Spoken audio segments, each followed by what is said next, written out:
They never wanted you to know this. What you're about to hear will rewire how you see people, power, and respect forever. Once you see it, there's no going back. Listen carefully. What you are about to hear is not something you will find in classrooms, not something your parents ever told you, and certainly not something society wants you to know. Because once you understand this, you will never see people the same way again. For centuries, men lived in illusions, illusions of loyalty, illusions of love, illusions of truth. They believed people acted rationally, that goodness was rewarded, that honesty was always respected. But those illusions are weapons.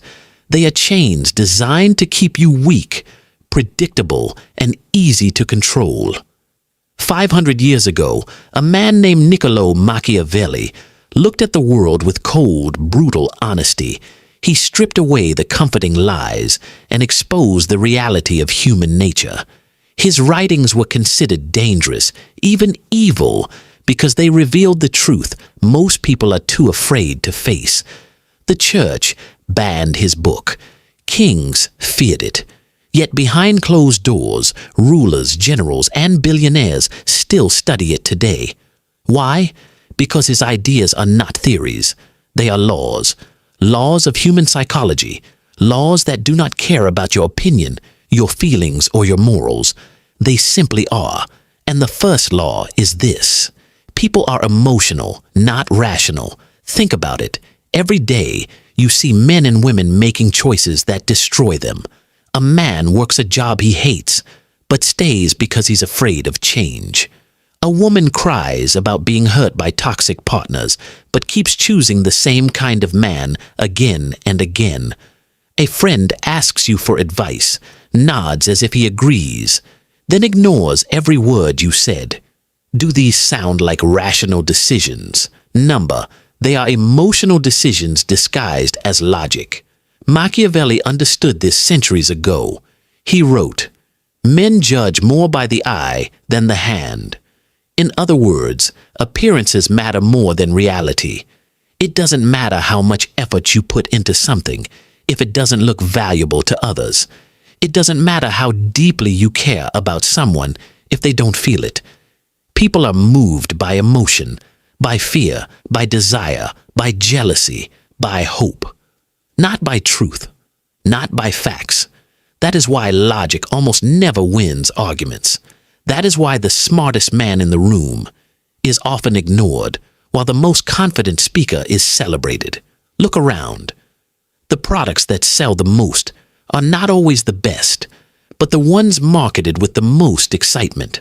The leaders who gain the most followers are not always the wisest, but the ones who can ignite passion. The men who attract the most attention are not necessarily the kindest, but the ones who project mystery, confidence, or danger. This is the reality. If you want influence, do not focus on facts. Focus on feelings. The man who controls emotions controls the room. But here is where most people go wrong. They think this means becoming manipulative, pretending to be something they are not. That's not power. That's desperation. Real power is different. Real power is when you understand that humans are emotional creatures, and you learn to align your presence, your words, and your actions in a way that makes people feel something unforgettable. Do you want to be respected? Don't lecture people with logic. Radiate calm confidence, and they will feel safe around you. Do you want to be followed? Don't just explain your vision. Make them believe in the fire behind your eyes. Do you want to be desired? Don't tell them how great you are. Create an aura of scarcity and let them feel the weight of your absence. This is not manipulation. This is reality. This is psychology. And if you refuse to accept it, you will remain invisible in a world that only responds to feelings. You will be ignored, overlooked, and forgotten, while those who understand human emotion will rise above you, even if they are less intelligent, less skilled, and less deserving. The world is not fair. It has never been fair, but it is predictable. And predictability is power. The moment you stop expecting people to be rational is the moment you gain freedom. Freedom from disappointment, freedom from false expectations, freedom from betrayal. Because once you see that people move by emotion, you stop fighting it and you start using it. And that is the first step to power. But that is only the beginning. Because once you accept that people are emotional, another brutal truth is revealed. Their loyalty is not what you think it is. You've been taught that loyalty is everything. Stand by your friends. Be loyal to your company. Stay faithful no matter what. But here is the raw, unfiltered truth. Loyalty is not permanent. Loyalty is conditional. Think about it. The people you once called best friends, where are they now? The promises that were once sworn with tears and blood, how many of them are still kept? The company you worked for years, giving your time, your energy, your life. Would they hesitate to replace you tomorrow if they found someone cheaper, faster, or younger? This is not pessimism. This is reality. Human loyalty lasts only as long as needs are being met. When needs change, so does loyalty. Machiavelli understood this centuries ago. He wrote, "Men are ungrateful, fickle, liars, and deceivers. They shun danger and are greedy for gain." Harsh words, but brutally accurate. People stay loyal when it benefits them, when they feel safe, when they feel rewarded, when they feel you can still give them something. The moment those feelings vanish, so does their loyalty. Ask yourself, why do people cheat in relationships? Why do employees quit despite years of service? Why do friends disappear when you are at your lowest? Because their loyalty was never about you. It was about what they gained from you. And if you still believe in unconditional loyalty, you set yourself up for the deepest betrayals. History proves it.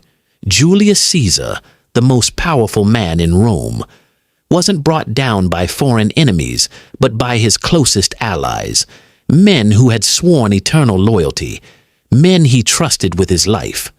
They smiled in his face, then stabbed him in the back. Kings have been overthrown by their own brothers, generals betrayed by their soldiers, business partners destroyed by each other's greed. Even families, bound by blood, fracture when money, power, or jealousy enters the picture. So, what does this mean for you? Should you stop trusting everyone? Should you live in constant paranoia? Number, that's weakness. The answer is simple. Trust people, but never depend on their loyalty. Use loyalty as a tool, not as a foundation. Understand that people are loyal to their interests. If you can align their interest with yours, you will keep them. If not, they will leave. That's not betrayal. It's human nature. Think of loyalty like a rental agreement. As long as both sides are benefiting, the agreement continues. But the moment the benefits end, the contract is broken. You cannot be surprised. You cannot be shocked. You must be prepared. This is why powerful men throughout history never relied on loyalty alone. They created systems of control, of fear, of reward, to keep people aligned with their interests. A wise ruler, Machiavelli said, is feared more than he is loved, because love fades, fear lasts. But here's the paradox. You don't need to be cruel to understand this. You just need to be realistic. When you stop expecting loyalty, you stop being devastated when people fail you. You stop giving blind trust to those who don't deserve it. You stop confusing temporary companionship with eternal devotion. And that freedom changes you. Imagine walking through life, knowing that betrayal is not the exception, but the rule. Imagine how calm you would be when someone walks away, not shocked, not broken, just unmoved, because you already knew it could happen. Imagine how much stronger you become when your foundation is not built on others' loyalty, but on your own discipline, your own strength, your own strategy. That is true power. So remember this. Expect loyalty to fade. Prepare for betrayal. Build your life on things no one can take away from you. Because the man who is hardest to betray is the man who never fully depends on loyalty in the first place. Most people see betrayal as the end. They get destroyed, broken, humiliated. They cry, "Why me? I trusted them." But the powerful man thinks differently. He sees betrayal not as an ending, but as information. When someone betrays you, they are not just hurting you. They are revealing themselves. They are showing you their true face, their hidden desires, their secret weakness. Betrayal is not chaos. Betrayal is clarity. Think about it. If someone pretends to be loyal, you live under an illusion.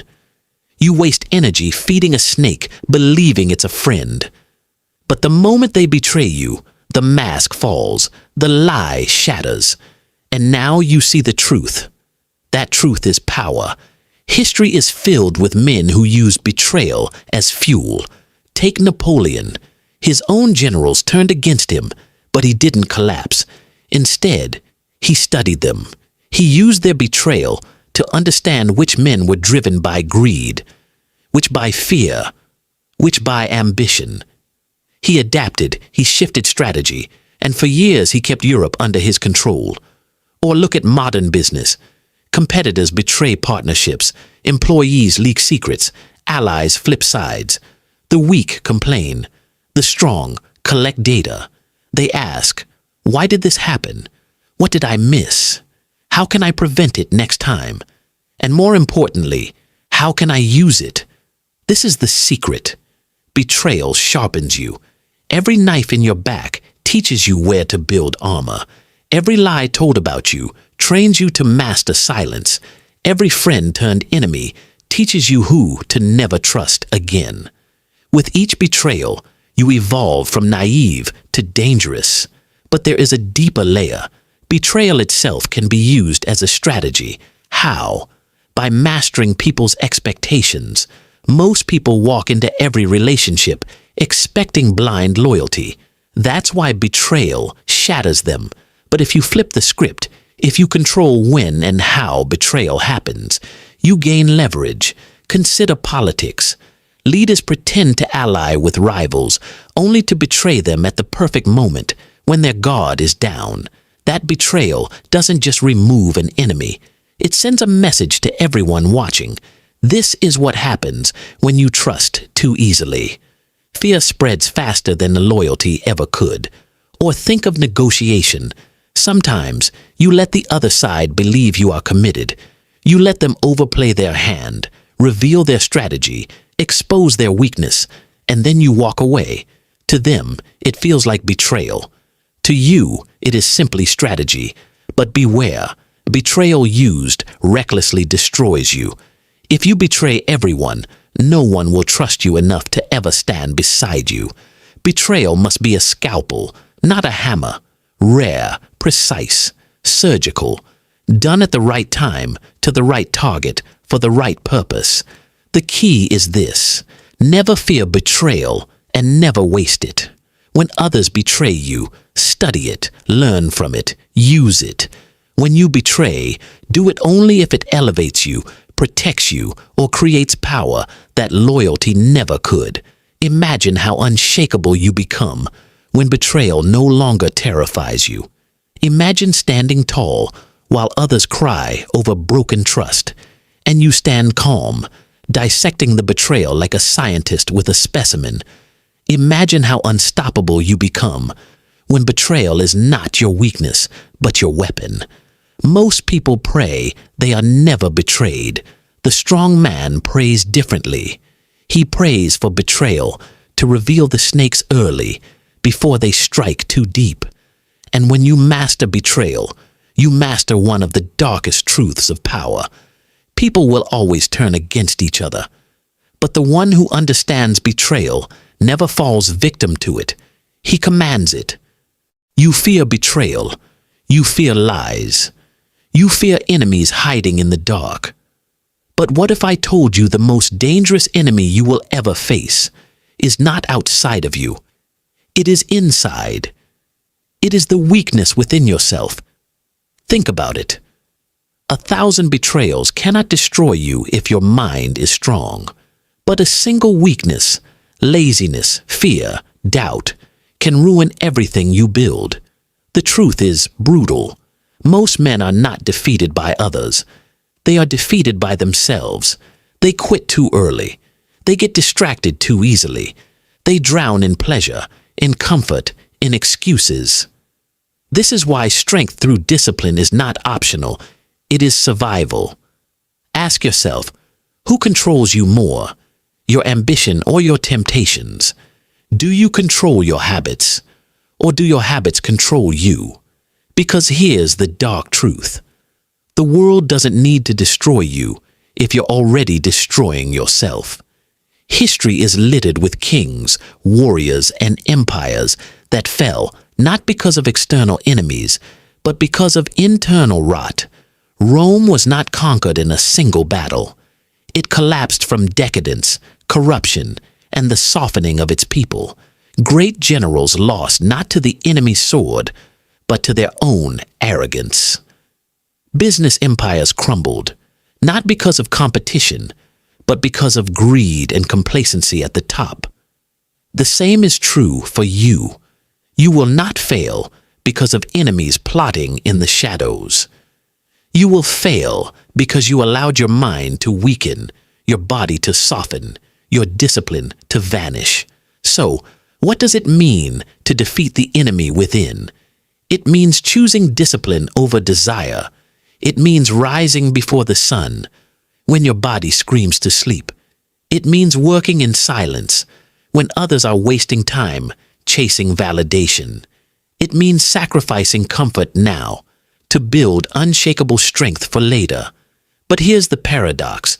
The stronger you grow inside, the less external betrayal can harm you. When your foundation is discipline, no storm can collapse it. When your fuel is self-control, no betrayal can starve you. When your mind is sharper than a blade, no enemy can surprise you. Machiavelli wrote that men who cannot rule themselves will never rule others. This is why discipline is not just personal. It is political. It is strategic. It is the very foundation of power. A disciplined man is untouchable. He cannot be bribed by pleasure, broken by pain, or enslaved by comfort. But beware. The inner enemy never disappears. It waits. It whispers. It tempts you with shortcuts, with soft options, with the false promise of tomorrow. This is why discipline is not a choice you make once. It is a war you fight every day. And only those who keep fighting, who keep choosing strength over weakness, rise to the highest levels of power. So, remember this. Betrayal outside is predictable. Betrayal inside is deadly. Conquer yourself, and no one else can conquer you. Because the greatest victory in life is not over armies or enemies or rivals. It is over the weakness inside your own skin. You have faced betrayal. You have fought the war inside yourself. Now comes the final stage, the transformation from ordinary man into something greater, not just strong, not just disciplined, but untouchable. What does it mean to be untouchable? It means you rise above the games others play. It means you no longer beg for respect. You command it. It means no betrayal, no insult, no storm can shake you from your throne. Untouchable power is not about muscles, money, or armies. It is about presence, aura, control. It is about walking into a room and making people feel the weight of your silence. It is about building yourself into such a force that loyalty and fear become automatic. Look at history's true giants, men who were not just leaders, but forces of nature. Alexander the Great, who made his soldiers march through deserts simply because his will was stronger than their thirst. Machiavelli, who understood the mechanics of power so deeply that rulers centuries later still use his words as blueprints. Or modern leaders, who bend nations, corporations, and millions of people to their vision. What makes them different? They mastered two things: control over themselves and control over others. First, they built discipline so solid that no temptation could buy them, no fear could break them. Second, they mastered strategy, how to turn betrayal into fuel, how to turn allies into soldiers, how to turn silence into dominance. The untouchable man does not chase validation. He does not explain himself. He does not waste energy proving his worth. He simply becomes so valuable, so dangerous, so disciplined, that the world has no choice but to orbit around him. But here's the final secret. Being untouchable does not mean you are safe. It means you are prepared. Prepared for betrayal. Prepared for war. Prepared for sacrifice. And because you are prepared, nothing surprises you, nothing weakens you, nothing destroys you. Imagine this version of yourself. You walk through life with calmness because you no longer fear loss. You speak with authority because you no longer doubt your own mind. You command respect because you have built strength no one else can give or take away. This is the destiny of the disciplined. This is the reward of betrayal turned into wisdom. This is the path of those who dare to rise above weakness. In the end, remember this: loyalty can be bought, fear can be faked, respect can be demanded, but true power, untouchable power, can only be built through discipline, through struggle, through betrayal, through conquering yourself. So do not fear the knife in your back. Do not fear the battle within. Embrace them, for they are not curses. They are the forge that shapes you. Because the world does not belong to the loudest, the richest, or the most loved. The world belongs to those who become untouchable.